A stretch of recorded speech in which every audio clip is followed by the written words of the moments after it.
సాధ్యం అండి, అది దేవుని సాధ్యం. ఆత్మయే జీవింపజేసేది. తండ్రి దగ్గరికి వెళ్ళవలసింది ఆత్మ, అది జీవింపజేస్తుంది ఈ శరీరాన్ని. ఈ శరీరం జీవింపజేసేది ఆత్మే. ఆత్మ పోయిన తర్వాత శరీరంలో జీవం ఉండదుగా.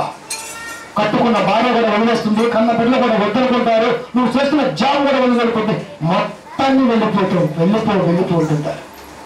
ఆత్మయే జీవింపజేస్తుంది. పేరైనా ప్రఖ్యాతైనా ఏదైనా సరే ఘనత ఆత్మ, అది ఉంటేనే. అది ఎక్కడి నుంచి వచ్చింది? పరము నుండి వచ్చింది. ఈ పరములో ఉంది. ఎక్కడి నుంచి మరలా పరముకు వెళ్ళాలి అంటే ఎంత కష్టం వస్తుంది. మేము అనుకున్నంత ఈజీ కాదు బ్రతుకు భూమి మీద. మనం అనుకున్నంత ఈజీ కాదు ఇది. అక్కడికి వెళ్ళకపోతే అర్థమైంది, ఆడకు వెళ్ళకపోతే ఈ బ్రతుకు అర్థమవుతుంది. అప్పుడు దాకా బ్రతుకు పట్టించుకో. దెబ్బ తినాలి కదా, దెబ్బ తగిలితే కదా అబ్బా అనేది. పాట బాగా పడతాం. దైవమా బాగా ఉంది పాట. అబ్బా అంటే దెబ్బ, అది బ్రతికుండగానే తెలియాలరా. ఈ ఆత్మ ఇంకా ఉంది మనలో, సజీవుగా ఉన్నాం. ఇది పోకముంది పరం నుండి వచ్చామని, పరం నుండి మళ్ళీ వెళ్ళిపోవాల్సిందని చచ్చిపోయాక పాడక పాస్టర్ గారు బతుకున్నప్పుడే పాడు సంఘాల్లో. చచ్చిపోయాక సవాక్యం పాడతాలే కానీ బతుకున్నప్పుడు పాడు. ఆ పరమార్థాన్ని ప్రజలకు అందిస్తే ఆయన మనకంటే ముందు పరిపుచ్చుడని అది ఇంటింటికి వెళ్ళి ఆయమ్మకి సువార్త చెప్పి, అమ్మ దేవుడి మాటలు బుద్ధం బతుకుంది రా అని చెప్పుకుంటూ మన కుటుంబాన్ని మార్చుకుంటే, అంటే సువార్త వెళ్తుంటే కుటుంబంలో భర్త సహకరిస్తాడు, కొన్ని భార్య వెళ్తుంటే భర్త సహకరిస్తాడు, భర్త వెళ్తుంటే భార్య సహకరిస్తుంది. దేవుడికి పని వెళ్తే ఎవరైనా సహకరిస్తారా? ఆ సహకారం ఎప్పుడు మీరు కోల్పోకూడదు. ఇంత కఠినంగా ఎందుకు చెప్పాల్సి వస్తున్నాయి ఆ వాక్యాన్ని అంటే, లాస్ట్ మాట కీర్తన గ్రంథము 2వ అధ్యాయము 8-9 వచనములు.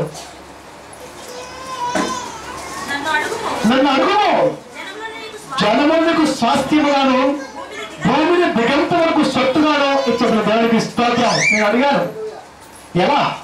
ఇక్కడ చెప్పిన మాటలు ఈ పిల్లలకి నా ఇంకా ప్రపంచానికి వెళ్ళే మార్కులు లేదని ఆయన అన్నప్పుడు నాకు వచ్చిన తలంపు సిస్టాన్ని నేర్చుకోవాలి. అది వస్తే తప్ప వాక్యం బయటికి వెళ్దాం. మరి నేర్చుకున్నాం, ఎన్నో సాఫ్ట్వేర్ డౌన్లోడ్ చేస్తున్నాం. ఇప్పుడు మాట్లాడితే మనకు 2 గంటలు నెట్లకు వెళ్ళిపోతుంది అంతే. భూతి గంటల వరకు సొత్తుగా నీకు ఇచ్చేది నువ్వు దేవుడి స్తోత్రం. 295 దేశాల్లో ఈ రోజున మనకు దేవుడు ఇచ్చాడు అధికారాన్ని. నువ్వు మాట్లాడు, వాడు వింటాడు. మార్చుకుంటే మార్పు ఉంటుంది, మార్చుకోకపోతే నేను చూసుకుంటాను అన్నాడు. కింద అతను వచ్చినాం. ఇనుప దండముతో నువ్వు వారిని ఎలగొట్టడము, కొండని పగలగొట్టినట్లు వారిని మొక్కలు చెక్కలుగా పగలగొట్టదు. ఒక కొండను పగలగొట్టి ఆ చిన్నప్పుడు ఆడుకునే వాళ్ళు కొండ ఎత్తేసాక తొక్కుతూ ఉండేవాళ్ళు ఇంకా పెరుకుల్ని కచ్చి పేరక టక్క టక్క టక్క ఉంటుంది. అంత అధికారం ఇచ్చాడు కదా. ఇనుప దండంతో వారిని నలగబెట్టు. ఇనుప దండం అంటే వాక్యంతో ఎసై నేనున్నా నీకు ఎందుకు అన్నాడు ఆయన. నేనున్నా ఎసై.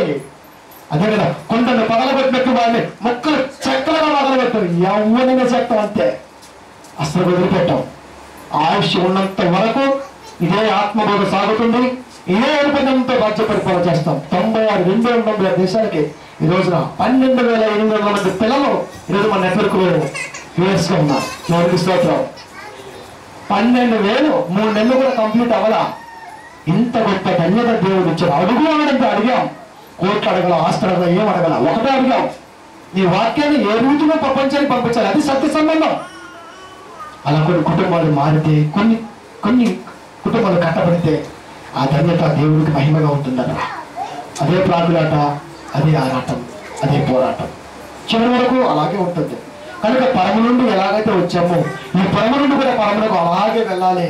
ఆ మార్గాన్ని మనం వెతుక్కుంటూ వెళుతూనే ఉండాలి. అలా వెళ్దామని ఆశిస్తున్నాను.